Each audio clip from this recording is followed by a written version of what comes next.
বিকেলের গল্পগুলি আজও মনের জানালায় ভেসে চলে।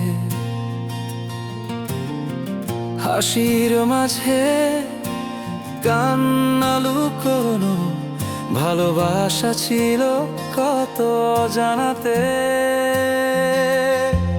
তুই ছিলি পাশে ছায়ার মতো, আজও খুঁজি তোকে স্মৃতির পাতায়।